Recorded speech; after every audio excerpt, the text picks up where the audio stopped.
नमस्कार, मैं धर्मपाल धनखड़। आप देख रहे हैं खबरों की खबर न्यूज एंड व्यूज चैनल। आज की इस खास पेशकश में हम चर्चा करेंगे सामान्य नागरिक संहिता यानी कॉमन सिविल कोड को लेकर देश में हो रही राजनीति की। जैसा कि आपको मालूम है कि गुजरात और हिमाचल में चुनाव होने जा रहे हैं। इस चुनावी माहौल में भारतीय जनता पार्टी ने एक बार फिर समान नागरिक संहिता के मुद्दे को हवा देना शुरू कर दिया है। दरअसल बीजेपी ने गुजरात विधानसभा चुनाव में समान नागरिक संहिता का मुद्दा बनाया है।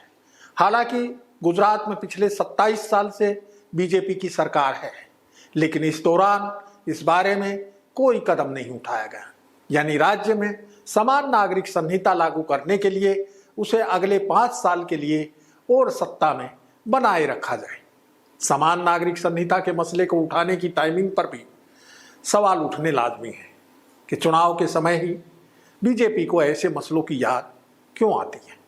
इससे पहले उत्तराखंड में भी विधानसभा चुनाव से पहले भारतीय जनता पार्टी ने समान नागरिक संहिता को मुद्दा बनाया था, और अब गुजरात और हिमाचल के चुनाव से पहले राज्य सरकार ने समान नागरिक संहिता का ड्राफ्ट तैयार करने के लिए एक कमेटी का गठन किया है।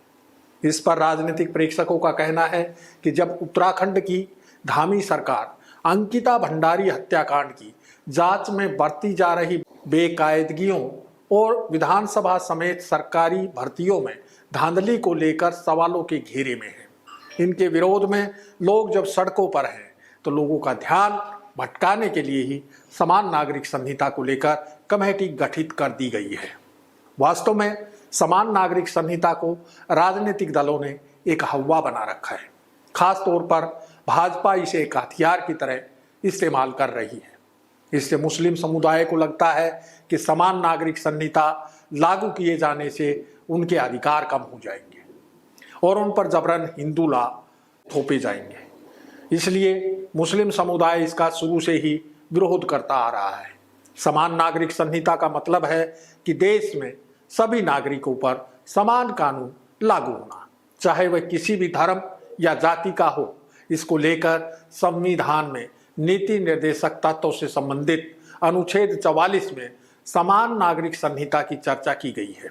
अनुच्छेद 44 में कहा है कि राज्य भारत के समस्त राज्य क्षेत्रों में नागरिकों के लिए एक समान नागरिक संहिता प्राप्त कराने का प्रयास करेगा।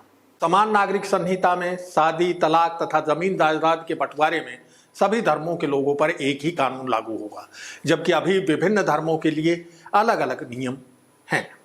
यूँ ये बात बड़ी साधारण और तर्कसंगत लगती है कि जब देश एक संविधान से चलता है तो सब पर समान कानून भी लागू होना चाहिए।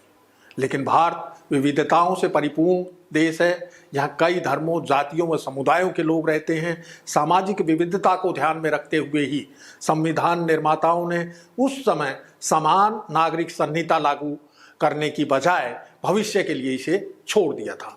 साथ ही विविधता को बनाए रखने के लिए जहाँ सभी नागरिकों को मौलिक अधिकार दिए गए हैं, वहीं धार्मिक स्वतंत्रता के साथ सामाजिक रीति रिवाजों को भी संरक्षण दिया है। इसी से समान नागरिक संहिता कानून लागू करने को लेकर पेचीदगियां शुरू हो जाती हैं। आइए इसे संविधान के आलोक में ही समझने की कोशिश करते हैं। संविधान के अनुच्छेद 14 में सभी नागरिकों को कानून के समक्ष समानता का अधिकार दिया गया है। अनुच्छेद 15 में जाति, धर्म, लिंग के आधार पर किसी भी नागरिक से भेदभाव करने की मनाही है।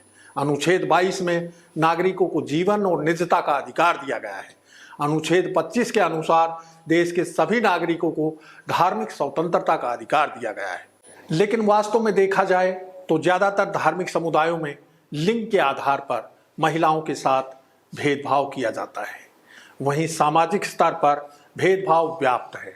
मंदिरों में प्रवेश और दलित व कमजोर तबकों को सामाजिक रीति रिवाज निभाने से रोकने की आए दिन होने वाली घटनाएं सामने आती रहती हैं। इससे लैंगिक और सामाजिक समानता को खतरा है। ये संविधान का उल्लंघन है। इसीलिए समान नागरिक संहिता लागू किए जाने की मांग 1948 से ही की जाती रही है, और जब जब ये मांग उठी तब इसका विरोध भी किया गया है। अनुच्छेद 25 में वर्णित धार्मिक स्वतंत्रता का हवाला देकर विभिन्न धार्मिक समूह, खास तौर पर मुस्लिम समाज, समान नागरिक संहिता का विरोध करता रहा है। मुस्लिम समाज का कहना है कि उनके निजी कानून शरीयत के मुताबिक हैं और ये उनकी धार्मिक आस्था पर आधारित है। इसी प्रकार विभिन्न संप्रदाय और सामाजिक समूह भी अपने रीति रिवाजों के मुताबिक विवाह आदि को मान्यता देने की मांग करते रहते हैं। इन सब झंझटों को खत्म करने के लिए ही सुप्रीम कोर्ट ने भी केंद्र सरकार से समय समय पर समान नागरिक संहिता बनाने का सुझाव दिया है। समान नागरिक संहिता को लेकर 2016 में भारतीय विधि आयोग ने कहा है कि निजी कानूनों में विविधता भेदभाव नहीं बल्कि एक मजबूत लोकतंत्र की पहचान है। इसलिए आयोग ने सुझाव दिया कि समान नागरिक संहिता को लागू करने की बजाय सभी निजी कानूनी प्रक्रियाओं को संहिताबद्ध किया जाना चाहिए। इसी के जरिए कुछ हद तक दुनिया में उन सिद्धांतों तक पहुंचा जा सकता है जो समान संहिता की बजाय समानता को लागू करने की प्राथमिकता देता हो।